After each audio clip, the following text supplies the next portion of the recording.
Қайырлы күн балалар, бүгін біз сіздермен 6 сыныптың 7-8 сабағымен жалғастырамыз. Отбасылық құндылықтар деп аталады. Алғашқы сұрақтарды өздеріңізге қалдырамын, сыныпта мұғалімдеріңізбен орындайсыздар деген ойдамын. Суреттер бойынша тақырыпты болжа дейді. Енді бұл менің отбасым немесе бақытты отбасы деген сияқты тақырыптар қоюға болатын сыңайлы. Келесі екінші тапсырмамен жалғастырсақ, кім жылдам ойыны бойынша қойылған сұрақтарға жауап беріңдер дейді. Балдан тәтті, кім қара шаңырақтың иесі, кім балаға кім сыншы, әкеден балаға берілетін зат, үйдегі алтын адам кім, адам бойындағы ең асыл қасиет қандай, немесе ең асыл қасиеттер қандай деген сыңайлы сұрақтар реті берілген екен.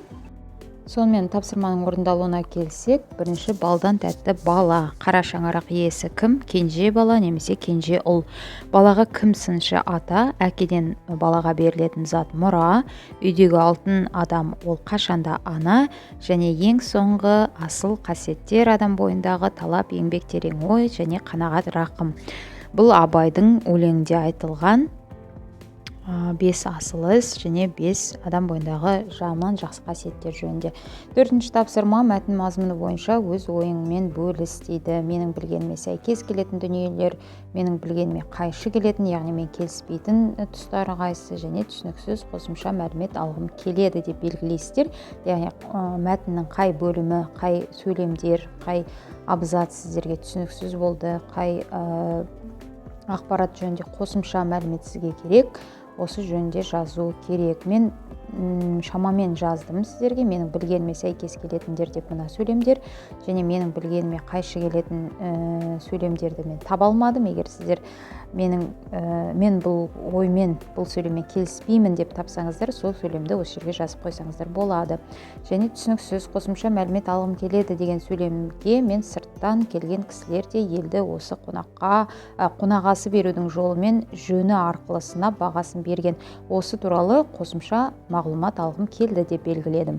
5-ші тапсырма мәтіндегі ең қажетті ақпаратты анықта, сұрақтарға жауап бер дейді. Халқымыз үшін дастарханның маңызы қандай, ас адамның арқауы дегенді қалай түсінесің, дефис арқылы жазылатын сөздер мәтінде қандай маңызға ие.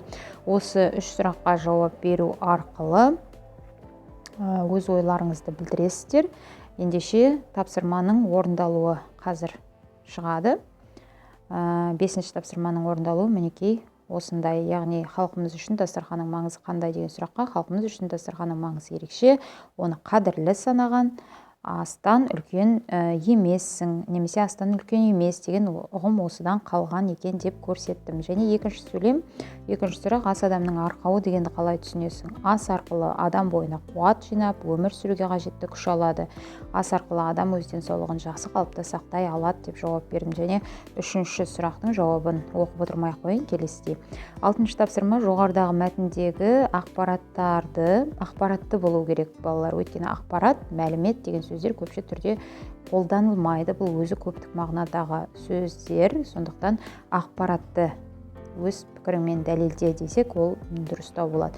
Бірінші сөйлем менің ойымша, яғни белгілі бір ақпаратты аласыздар, менің ойымша осындай деп. Екінші сөйлеммен оның себебін түсіндіресіздер. Содан кейін 3-ші сөйлемде оны мен мынандай мысалдармен дәлелдеймін деп дәлелдеріңіз түсіндіресіздер. Және соңғы сөйлем ең соңында, бұл әрине өз ойыңыздың қорытындысы болуы керек, яғни кез келген мағлұматты қорытындылайтын, өз бағаңызды беретін, ол қашанда ең соңғы сөйлем. Сондықтан менің ойымша осыған байланысты деп өз ойларыңызды айтсаңыздар.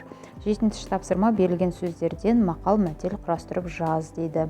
Бұл қиын болады деп есептемеймін 6-шы сыныптың оқушысына, яғни ұя ұшу деген бұл бірінші сөйлем, бұған байланысты, яғни ұяда не көрсең, ұшқанда соны ілесің деген мақал мәтел бар. Бұл мақал емес мәтел, өйткені бір ғана сөйлемнен тұрады. Мақал мен мәтелдің айырмашылығы осы жерде ойларыңызға келеді деген ойдамын.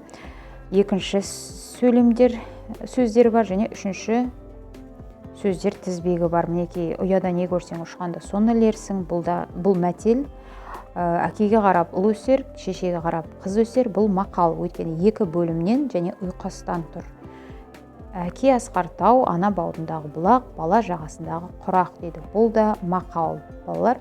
Өйткені, яғни ұйқас бар, бірнеше бөлімнен тұр, үлкен ойдың бір қорытындысы. Мақал мәтелге қарағанда әлдеқайда ұзақ болып келеді. 8-ші тапсырма: төмендегі шағын мәтінге сүйене отырып, оқылым мәтінін құра дейді. Өздеріңіз мәтін құрауларыңыз керек. Яғни сөйлемдерің ауызекі және көркем сөйлеудің стильдік ерекшеліктеріне сай болсын. Бұл дегеніңіз сөйлемнің мәтіннің ішінде сөйлемдер қарапайым, яғни ауызекі тілде қолданылатын және күрделі әдеби стильді сақтайтын сөйлемдер болуы тиіс.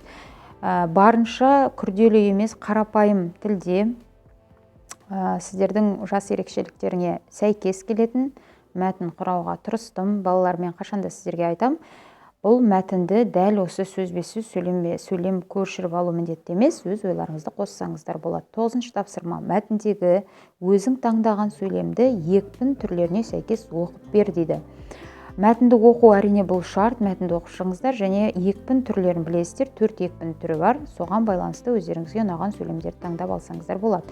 Мен 3 сөйлемді таңдадым, оның ішінде 2-і сөз екпініне қатысты, біріншісі жаратылыста неше түрлі сұлулықтың бәрі бар.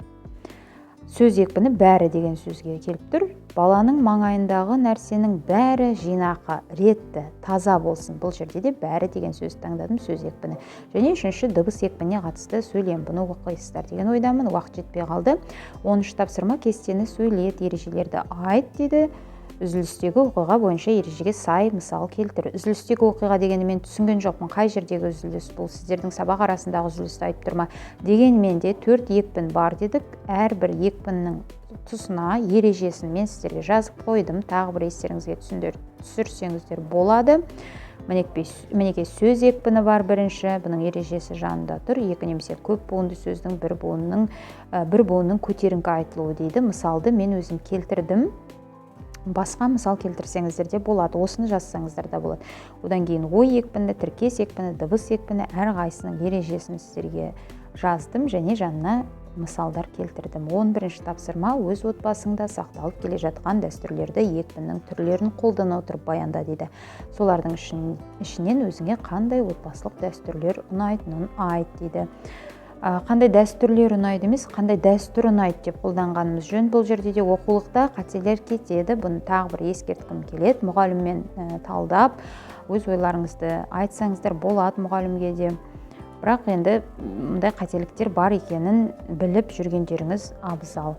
12-ші тапсырма: менің отбасымның мүшелері тақырыбында ата-анаңа немесе іні қарындасыңа құттықтау сөз жаз дейді. Құттықтау сөз дегенде құттықтау мәтінін жаздым мен сіздерге. Қандай мерекемен құттықтау жөнінде айтылмаған, қандай мерекемен құттықтағыңыз келсе, оны өздеріңіз таңдайсыздар. Бірақ Қазақстанда отбасы күні деген бір ресми мереке бар. Мен сол мерекеге орай ата-анамды, яғни оқушының ата-анасын өзі құттықтайтын мәтін келтірдім.